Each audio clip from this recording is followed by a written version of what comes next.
Breaking news చూస్తున్నాం. Iran మీద దాడి చేసి అమెరికా ప్రపంచానికి షాక్ ఇస్తే ఇప్పుడు అమెరికాకి ఇరాన్ షాక్ ఇచ్చిందా? ఇచ్చినట్లుగానే తెలుస్తుంది. అమెరికా బేస్ మీద ఇరాన్ దాడి చేసినట్టుగా తెలుస్తుంది. సిరియాలోని అమెరికన్ మిలిటరీ బేస్ పై ఇరాన్ దాడి చేసింది అంటూ ఇప్పటికే సిరియాలోని స్థానిక మీడియాలో వార్తలు వస్తున్నట్టుగా మనకు సమాచారం అందుతోంది. దీనికి సంబంధించి ఇప్పటి వరకు అమెరికా నుంచి అఫీషియల్ కన్ఫర్మేషన్ ఏమీ రాకపోయినప్పటికీ కూడా సిచ్యువేషన్ మాత్రం చాలా ఎస్కలేట్ చేసేటువంటి వార్త అనే చెప్పుకోవాలి. ఖచ్చితంగా అమెరికా బేస్ మీద ఇరాన్ దాడి చేయడం అనేది అతిపెద్ద చర్యగానే మనం చూడాలి. ఒక డేరింగ్ అండ్ డాషింగ్ చర్యగానే ఖచ్చితంగా మనం చూడాలి. అసలు ఇప్పుడున్న పరిస్థితుల్లో ఇరాన్ ఏం చేయబోతోంది అంటూ ప్రపంచం అంతా ఉత్కంఠగా ఎదురు చూస్తుంది. మరోవైపు మాస్కోలో చాలా సీరియస్గా చర్చలు జరుగుతున్న విషయం మనకు తెలిసిందే. పుతిన్తో ఇప్పటికే చర్చలు జరుపుతుంది ఇరాన్. ఈ నేపథ్యంలో మరి పుతిన్ ఏం కన్ఫర్మేషన్ ఇచ్చారు? ఏదైనా గ్యారంటీ ఇచ్చారా? ఏదైనా హెల్ప్ చేస్తామని హామీ ఇచ్చారా అంటూ ప్రపంచం అంతా ఎంతో ఉత్కంఠగా ఎదురు చూస్తోంది. మరోవైపు ఇప్పటికే ఇరాన్ ప్రకటించిన విషయం మనకు తెలిసిందే. అమెరికా చేసిన పనికి ఖచ్చితంగా తగిన మూల్యం చెల్లించుకోక తప్పదు, అంతకంతకి నష్టం చేసి తీరుతామంటూ ఇరాన్ ప్రకటించిన విషయం కూడా మనకు తెలిసిందే. ఈ నేపథ్యంలో సిరియాలోని అమెరికన్ మిలిటరీ బేస్ పై ఇరాన్ దాడి చేసింది అంటూ అక్కడ సిరియాలో ఉన్నటువంటి స్థానిక మీడియా ఇప్పటికే వార్తలు రాస్తున్నట్లుగా తెలుస్తోంది. అక్కడి నుంచి సమాచారం అందుతోంది మనకి. సిరియాలోని అమెరికన్ మిలిటరీ బేస్ పై ఇరాన్ దాడి చేసింది అంటున్నారు.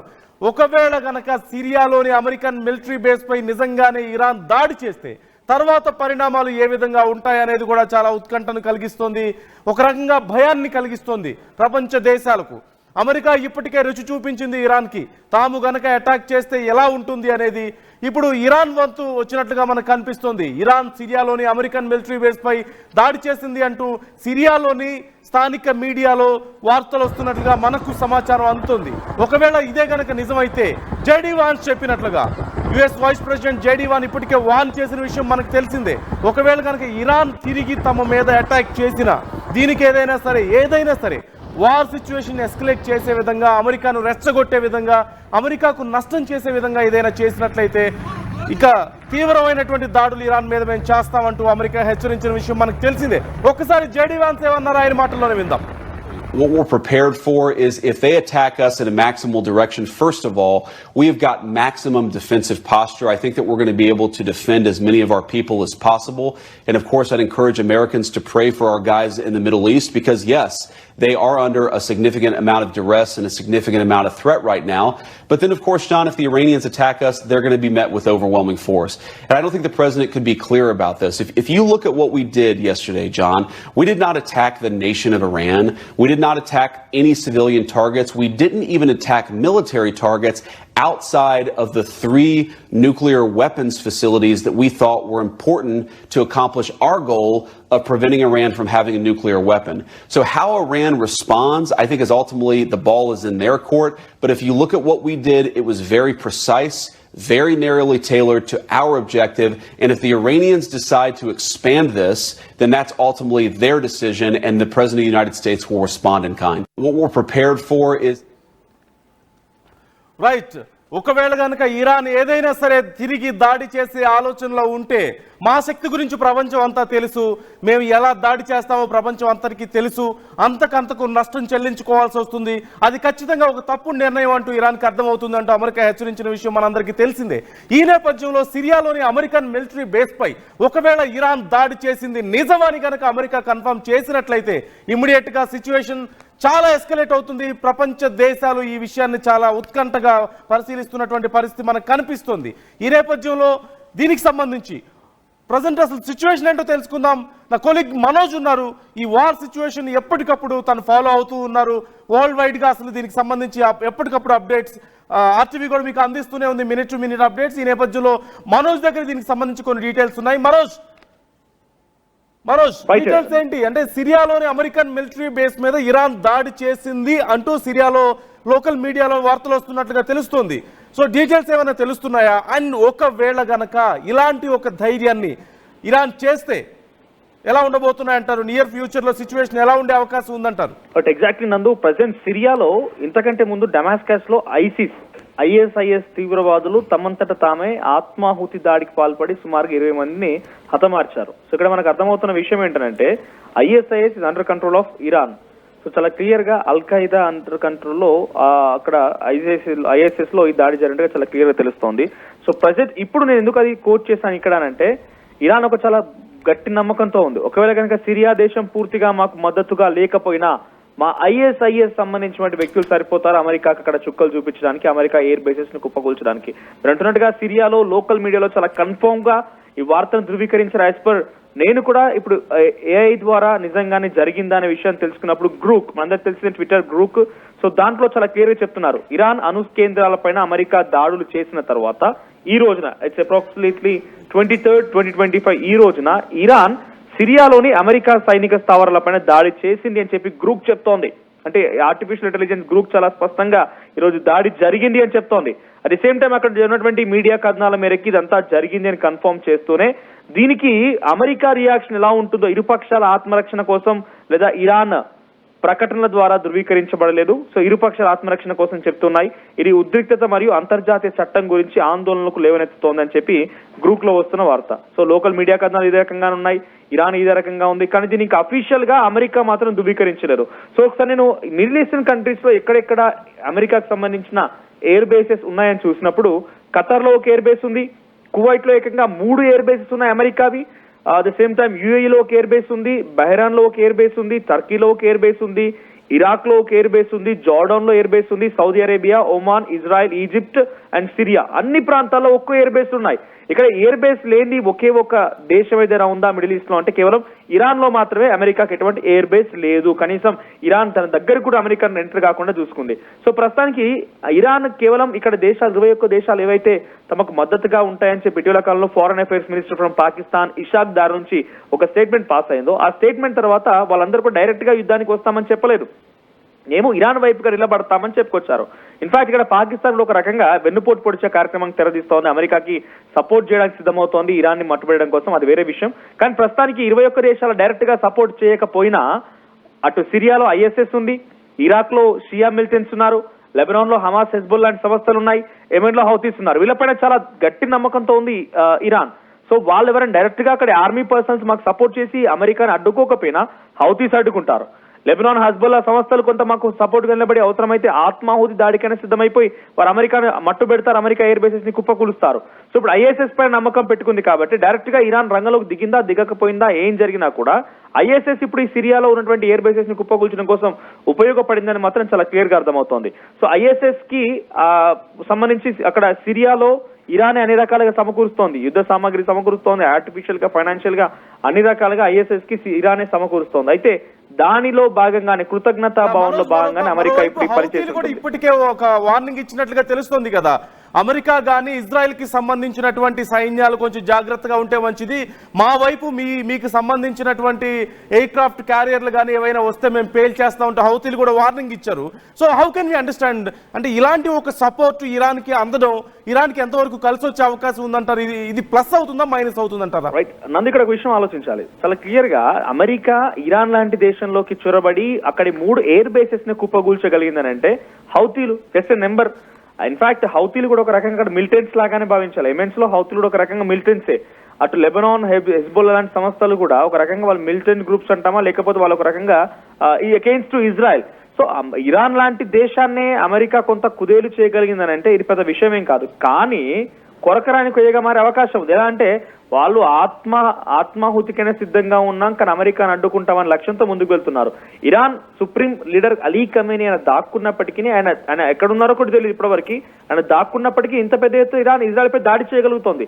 Tell Aviv, Holon, Ramat Gan, Haifa region పైన దాడి చేసి అక్కడ మట్టు పెట్టగలుగుతుందంటే కారణం ఒకే ఒకటి, చాలా క్లియర్ గా అది ఇరాన్ కున్నటువంటి సపోర్ట్ ఏంటంటే అక్కడ ఉన్నటువంటి ఆర్మీ బేసెస్ కానివ్వండి, లేకపోతే వాళ్ళకి సహాయం చేసేటువంటి హెజ్బుల్లా, ఇరాన్ ఈ సంస్థలన్నీ కూడా చాలా పెద్ద ఎత్తున సపోర్ట్ చేస్తున్నాయి. ఇందాక నేను జేడీ వ్యాన్స్ మాట్లాడుతున్న మాటలు కూడా విన్నా, మీరు చూస్తున్నారు ఏమంటున్నారంటే ఆయనే మీరు గనక మా స్థావరాలపైన దాడి చేస్తే మేము ఊరుకోమంటున్నారు ఆయన. అంటే వీళ్ళు ఎక్కడి నుంచో వచ్చి మిడిల్ ఈస్టర్న్ కంట్రీస్ లో ఇరాన్ పైన దాడి చేసి 3 స్థావరాలను కుప్పగూల్చేయొచ్చు, కానీ తమను తాము రక్షించుకోవడంలో భాగంగా తమ దగ్గర ఉన్నటువంటి ఎయిర్ బేసెస్ ని ఢీకొట్టకూడదా?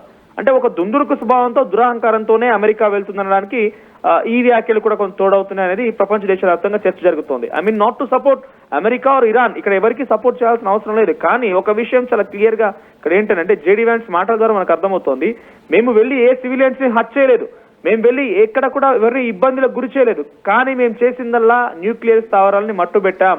సో అది మాత్రం చేయగలిగాం. కాబట్టి దానికి ప్రతీకార దాడిగా మీరు ఎక్కడ దాడి చేసినా మేము ఉపేక్షించమనే మాట మాట్లాడుకొచ్చారు. ఇప్పుడు ఒక సిరియాలో ఎయిర్ బేస్ కుప్పకూలిపోయినా కూడా అక్కడ ఏ సివిలియన్ లేరు, అమెరికన్ సివిలియన్స్ లేరు. అక్కడ ఉన్నటువంటి ఆ ఫ్లయింగ్ స్క్వాడ్స్ ని లేకపోతే అక్కడ ఉన్నటువంటి ఎయిర్ బేసెస్ లో ఎయిర్ క్రాఫ్ట్స్ అవి మాత్రమే ఉన్నాయి. అవి ఎగరకుండా చేసేటువంటి ఒక ధ్వంసాన్ని మాత్రమే ఇప్పుడు ఈ సిరియాలో ఆ ఎయిర్ బేసెస్ పైన ఇరాన్ చేయగలుగుతుంది, కానీ సివిలియన్ ని హర్ట్ చేయలేదు.